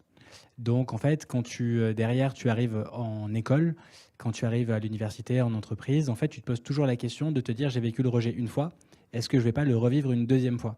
Et en fait, c'est ça qui fait qu'à chaque fois que tu vas en parler, tu vas te poser la question de savoir si tu peux ou non le faire. Et donc, je pense que les personnes qui n'osent pas en parler, ça peut être dû à ça, ou ça peut être, sans avoir vécu le rejet, une peur du jugement. En fait, pour reprendre l'histoire donc, de BNP Paribas, quand on a signé la charte de l'autre cercle, on avait une news sur notre intranet à l'époque, et l'intranet était anonyme. Et en fait, il y a eu un déferlement de propos nauséabonds sur l'intranet à l'époque, ce qui fait que maintenant l'intranet n'est plus anonyme. Et donc, quand les gens commentent, on voit qui commente. Justement pour pouvoir revenir sur le code de conduite. Et en fait, c'est ce genre de comportement de collaborateur où tu parlais tout à l'heure des blagues.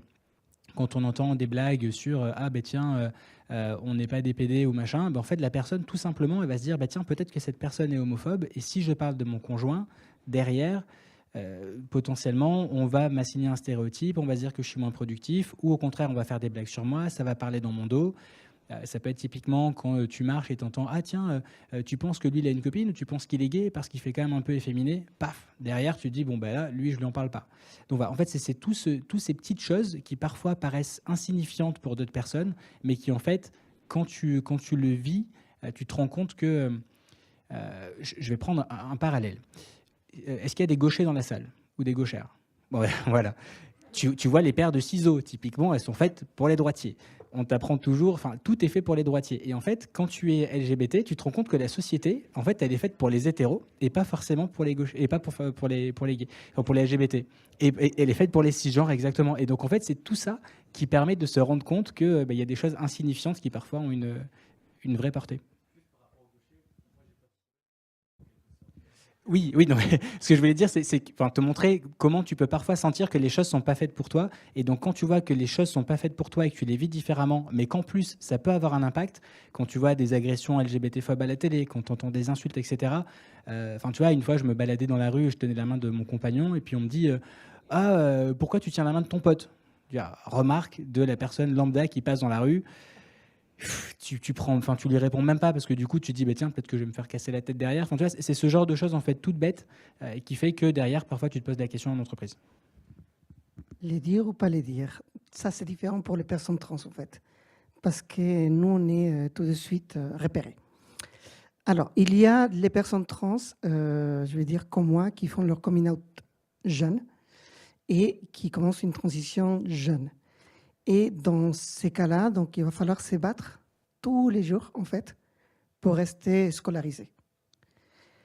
Ça a passé par des maltraitances de la part de nos collègues, hein, mais pas seulement. Ça a passé aussi par la maltraitance administrative et même par l'équipe pédagogique qui ne connaît pas, en fait, comment on s'adresse à une personne jeune, trans, parce que dans les stéréotypes, on dit que quelqu'un qui a 8 ans ne peut pas choisir son genre. Elle n'est pas sûre, c'est une passade, blablabla, etc. Et donc, du coup, ce sont des micro-agressions, en fait. Parfois des agressions très violentes de la part des camarades, mais des micro-agressions qui passent par l'équipe pédagogique, par l'administration qui ne me reconnaît pas dans le genre, et aussi avec les prénoms avec lesquels je me présente tous les jours. Donc, du coup, ça va être une guerre permanente, en fait, pour rester à l'école scolarisée. Et ça, pendant les scolarités, pendant le collège, pendant le lycée, pendant l'université, dans lesquelles on a d'autres dynamiques, mais qui sont très toxiques aussi, de la part de l'équipe enseignante. Et quand on arrive à décrocher les diplômes, qu'il n'y a pas encore des lois pour les changements d'état civil, comme c'était encore mon cas, on arrive sur le marché du travail où il va falloir encore se battre pour trouver une place dans une entreprise qui ne connaît rien sur les questions d'identité de genre, avec laquelle on va devoir faire preuve de beaucoup de pédagogie et surtout lancer le message comme quoi je suis la candidate idéale pour les postes pour lesquels on ne trouve pas la candidate idéale. Donc on dit souvent que l'entreprise est plus avancée que la loi. En fait, c'est le cas, en fait. Et moi, j'ai eu beaucoup de chance, en fait, dans ces situations-là, puisque j'ai pu intégrer le marché du travail après mes diplômes en université, qu'ensuite j'ai pu me battre pour obtenir la loi du changement d'état civil, qui est possible actuellement, pour améliorer les conditions de vie des jeunes qui arrivent derrière. Et puis il y a les cas, en fait, des personnes trans qui sont encore très stigmatisées. Et dans ces cas-là, en fait, il y en a certains qui vivent leur identité de genre en interne, qui ne le dévoilent pas, qui ne font pas leur coming out, par peur, en fait, de qu'est-ce qu'on va dire, mais pire, par peur d'être déclassé socialement, parce que c'est une réalité, ou par peur d'être déclassé aussi professionnellement. Et il y en a souvent des personnes trans qui font leur coming out après avoir passé une vie professionnelle dans un genre qui ne les correspond pas, avec une souffrance interne. Donc pour les personnes trans, c'est un peu plus complexe, en fait. En vous écoutant, je me disais, en effet, c'est à peu près la même forme de discrimination que peuvent vivre certaines personnes en situation de handicap, puisqu'on disait tout à l'heure, 80% des handicaps sont des handicaps invisibles et donc ça ne se voit pas. Et donc ils préfèrent ne rien dire pour pouvoir évoluer dans leur carrière. Et c'est triste, et souvent, ça ne se passe pas forcément super bien. Et c'est pour ça que c'est un problème de se retrouver dans une situation où nos collègues ne se sentent pas suffisamment à l'aise pour être juste eux-mêmes. Parce qu'en fait, au bout d'un moment, ce mensonge, il est trop lourd. Il a des conséquences, comme vous le disiez, en termes de carrière professionnelle qui sont extrêmement lourdes. Et il y a un turnover, hein, le fait, au bout d'un moment, ce secret est tellement trop lourd qu'en fait, on part. Donc en plus, on ne reste pas. On passe son temps à fuir. Et je trouve que c'est une détresse à laquelle tout être humain doit être sensible, en fait. Au-delà de son choix d'orientation, en fait, on s'en fout.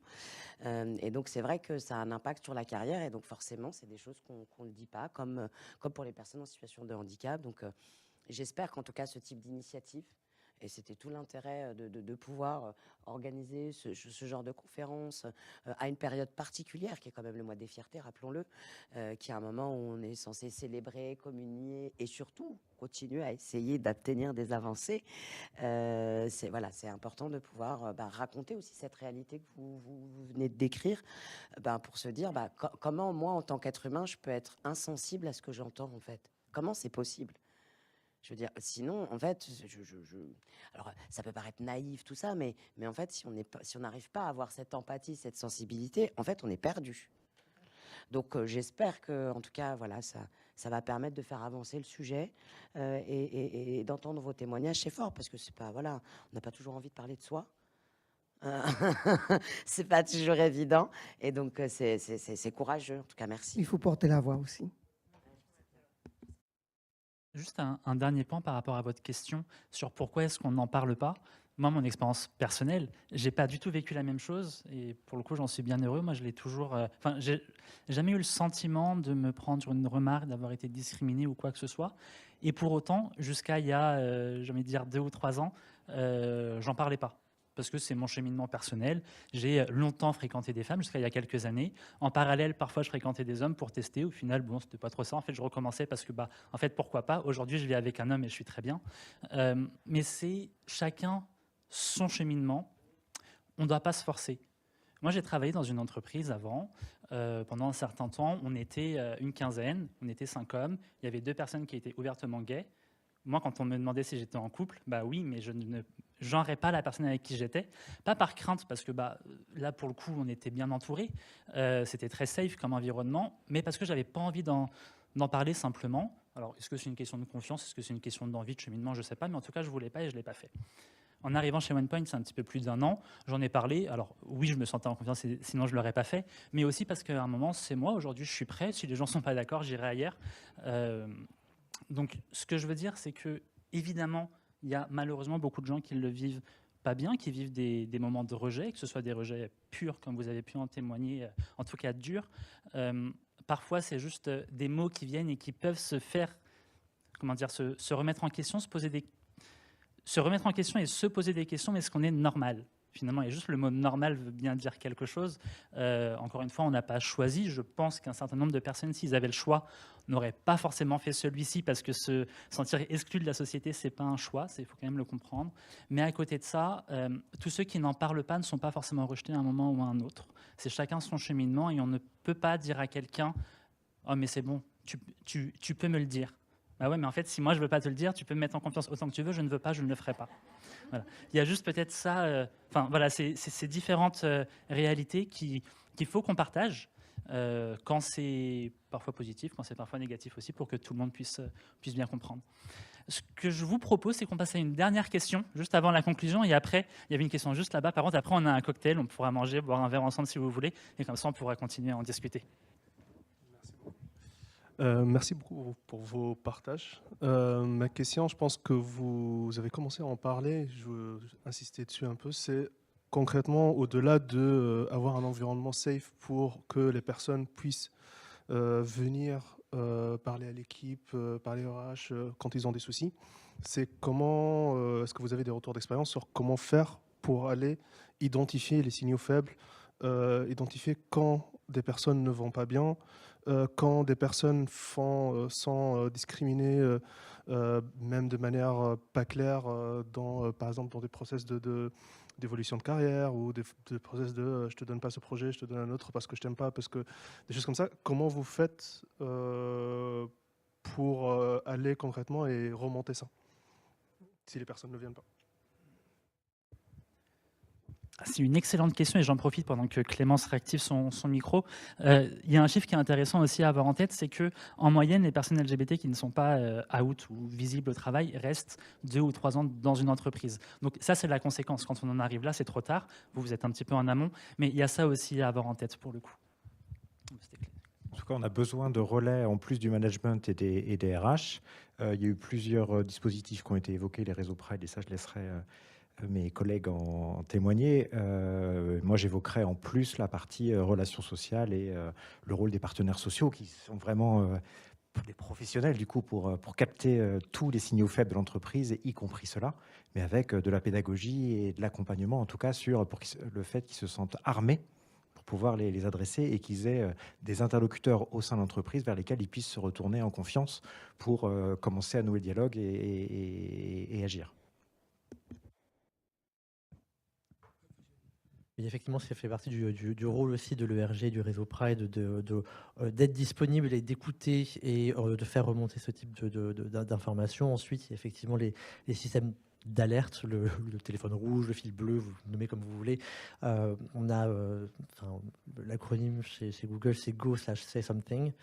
Et donc, du coup, c'est de signaler des comportements ou des pratiques ou des sujets qui posent un problème. Et il y a toute une partie des salariés qui sont formés, managers ou pas, et qui sont à l'écoute et qui font remonter justement ces sujets vers les RH pour faire en sorte que ça ne se produise pas.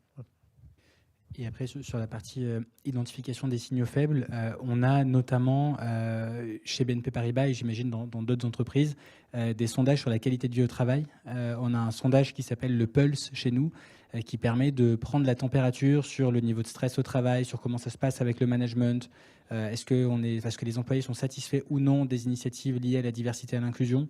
Enfin, vraiment tous ces sujets-là, donc ça permet de le quantifier. Et on parlait des difficultés tout à l'heure sur le cadre législatif. Aujourd'hui, tout ce qui est RGPD, loi française, etc., peut être parfois compliqué, puisque justement, on ne peut pas demander de chiffres sur certains sujets. Par exemple, la déclaration de salariés LGBT ou pas. Alors nous, on l'a mis en place cette année chez BNP Paribas avec de la self-déclaration. Donc les personnes peuvent ou non répondre. Chaque questionnaire qu'on a au niveau de BNP Paribas, c'est homme, femme, non-binaire. On a laissé cette option-là, où je ne me reconnais dans aucune de ces 2 options, pour essayer de pouvoir quantifier aussi et d'arriver à récupérer de la data là où on peut, pour arriver derrière à corriger ces éléments-là. Donc c'est pas encore parfait, mais c'est un work in progress, et on essaye de voir comment est-ce qu'on peut arriver à mesurer tout ça. Nous, à l'école, on a un système qui s'appelle Social Report. C'est-à-dire que tout des comportements, que ce soit gestuel ou oral, qui peut être réprimandé par le règlement intérieur, quelle que soit la personne qui l'a fait, en fait, elle peut suivre un social report. Ça veut dire quelqu'un qui va prendre l'ordinateur et va écrire ce qui s'est passé. Elle va le décrire. Ensuite, on a un suivi par ces social reports. Donc, on va prendre rendez-vous avec la personne qui l'a fait et essayer de trouver plus d'éléments, savoir si les faits qui sont reprochés sont avérés. Et une fois qu'on a un retour, donc soit elle est classée avec une explication pourquoi elle est classée, avec la personne qui peut le contester, soit on va au-delà de ça et on peut déclencher, si c'est un étudiant, donc des sanctions disciplinaires, soit si c'est une personne qui fait partie du staff, donc c'est renvoyé vers les RH. Alors, on a à peu près tous pareil. On a tous une politique de bien-être au travail, donc forcément, on interroge régulièrement les collègues sur un certain nombre de questions, y compris même sur les questions liées à la diversité. Ça peut aller des femmes au sujet LGBT, au sujet diversité culturelle. Donc voilà, on interroge régulièrement, donc ça nous permet de prendre le pouls. Mais surtout, et j'en profite pour tous nos collègues qui nous écoutent, on a aussi des outils qui permettent de signaler. Et donc, on a un SOS à OnePoint qui est sur notre intranet et qui te permet de pouvoir signaler un comportement que tu trouves inapproprié. Et donc, j'encourage toutes celles et tous ceux, et vraiment, faites-le en toute liberté. Et soyez rassurés, il n'y aura pas de conséquences. Ça, c'est important de le dire aussi. Mais de signaler, alors parfois, ça peut vous paraître banal, mais les moindres petits mots, les moindres petites brimades, en effet, elles sont importantes, juste peut-être pour discuter et désamorcer un peu les choses. Il n'y aura pas toujours une sanction, je parlais tout à l'heure de sanction. En vérité, quand il y a des signalements, on est plutôt sur de la pédagogie, on explique les choses, on essaye de faire prendre à la personne un peu de hauteur par rapport à la situation et lui expliquer qu'on est dans un cadre où il faut qu'on puisse tous travailler tous ensemble. Donc ça, c'est essentiel et c'est important de pouvoir dire, voilà, il y a des process qui existent et donc sentez-vous à l'aise pour pouvoir le faire. Ça reste confidentiel, pas anonyme parce que forcément on va un peu investiguer, mais en tout cas c'est confidentiel, surtout pour celles et ceux qui sont témoins. Parce que souvent, il y a la personne, mais en fait, quand on est victime, c'est plus difficile de parler. C'est plus difficile d'aller dire je suis victime de ça, parce qu'on se dit c'est peut-être moi qui ai une mauvaise appréciation de la situation. Donc, on est responsable collectivement de se dire attends, là, moi, ce que j'entends, là, c'est pas acceptable, en fait, et je comprends pas. Donc, soit on prend son courage aussi, on peut le dire avec bienveillance à son collègue. Nous, chez OnePoint, on a appris la culture du feedback. On fait des feedbacks à nos collègues de façon bienveillante. On nous apprend même à comment faire un feedback. On peut dire à un collègue aussi verbalement, dire écoute, là en fait c'était pas trop approprié, le prendre à part, on n'est pas obligé d'afficher les gens devant d'autres collègues, mais juste de faire ça et de prendre sa propre responsabilité sans forcément être obligé d'aller mesurer les alertes, les signaux faibles. On a aussi notre responsabilité et j'encourage toutes celles et tous ceux qui constatent des choses qui ne sont pas normales de le dire avec bienveillance, gentillesse, de prendre la personne à part et si vraiment c'est compliqué, de ne pas hésiter à faire appel à un SOS. Et puis on a une équipe de RH qui sont hyper présents, hyper attentives, donc n'hésitez pas aussi à aller vers elles. Voilà ce que je pourrais dire. Merci beaucoup pour tous vos témoignages et pour toutes ces réponses. Merci à tous et à toutes d'être venus. Merci aussi à tous ceux à distance. On va vous applaudir dans un instant. Voilà. Et après, on peut quand même peut-être prendre 1 ou 2 petites minutes. Lumna, on te laisse le mot de la fin. Je ne sais pas si on peut dire le mot de la fin, parce que après, objectivement, on a envie de continuer à travailler sur cette thématique. En tout cas, non, juste vraiment remercier l'ensemble des intervenants, parce qu'en fait, depuis le début sur ce sujet, il y a un vrai écosystème et on est très solidaires les uns des autres. Il n'y a pas de concurrence sur ce sujet. C'est pas toujours le cas sur d'autres sujets. Je ne citerai pas les thématiques, mais c'est vrai qu'il y a un écosystème où on parle ensemble, on échange sur les bonnes pratiques. Il y a cette volonté de vouloir travailler tous ensemble et franchement ça je trouve ça hyper appréciable sur un sujet qui voilà, qui nous tient à cœur et sur lequel on a envie que ça avance vite. Alors oui, c'est vrai que c'est compliqué, mais je trouve qu'aujourd'hui, on a de plus en plus de facilité à en parler dans l'entreprise. Vous imaginez pas, il y a encore quelques années, la difficulté, et puis encore moins les plus jeunes, mais du haut de mon grand âge, vraiment, je voudrais quand même mettre une petite touche d'optimisme en disant, voilà, c'est des sujets aujourd'hui où tout le monde a compris que si on ne pouvait pas les mettre sous le tapis, qu'aujourd'hui, il faut qu'on prenne soin de nos collaborateurs, parce que c'est la richesse de l'entreprise, et pour ça, il faut leur donner un cadre et un environnement dans lequel ils s'épanouissent, ils s'éclatent, ils s'amusent, ils rencontrent, ils montent en compétences, et c'est vraiment juste notre souhait. Donc, j'espère qu'on va y arriver. En tout cas, on est en bonne voie. Et puis, merci à vous tous, parce que c'est vrai que c'est chouette. Moi, j'ai noté plein de trucs, de choses qu'on ne faisait pas chez nous. J'ai pris mes petites notes, j'ai fait mes petites anti-sèches, et c'est toujours très agréable de pouvoir partager ensemble. Merci. Et puis merci à Vincent et à Abeline et à toute l'équipe, parce que c'est un collectif. Et merci à eux parce qu'ils ont fait un travail extraordinaire pour organiser cette conférence. Et puis surtout, vous retrouverez le guide de sensibilisation LGBT sur Workplace. C'est notre réseau en interne. N'hésitez pas, il est vraiment hyper intéressant. Et puis surtout, il permet de prendre un peu de hauteur sur le sujet. Et bravo à l'équipe.